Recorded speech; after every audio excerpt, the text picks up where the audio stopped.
The first thing you want to do is remove the saddle and the saddle clamp from the assembly. So you can see he's just got the female side of the clamp here.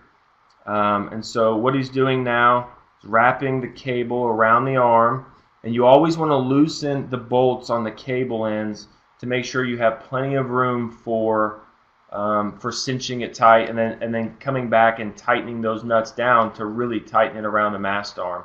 If those are already buried down and you really haven't pulled tight enough on the cable to snug it around the arm, you may run out of room. So you want to loosen the bolts at the end of the cable on each side.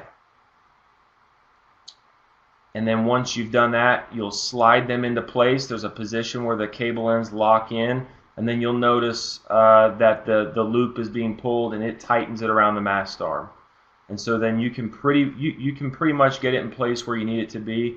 You can see the tightening effect there.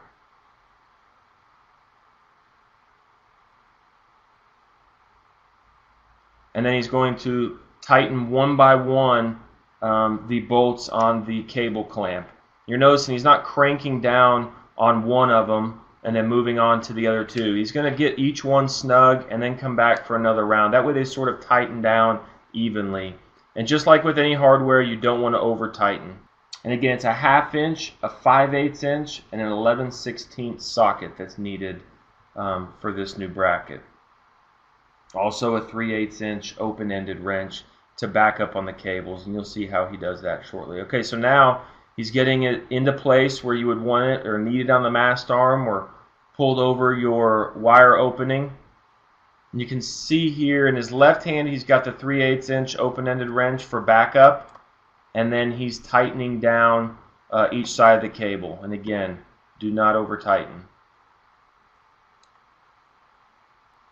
Okay, so now he has installed his gusseted tube assembly, or his tube assembly, in the male side of the clamp, and has positioned it where he thinks he needs it from a height perspective or vertical application perspective. And now he is going to install the 2 bolts associated with that clamp to marry the two, and then he can you'll see the ability to rotate the degree or the articulation of the tube assembly once those bolts are in place. So before you tighten them down, you can get your correct degree. And you can see there how he's articulating that from left to right. To install the Pelco Galaxy clamp kit assembly, you'll need a 1/2 inch, a 5/8 inch, an 11/16 inch deep socket wrench, a 3/8 open-ended wrench, and a torque wrench.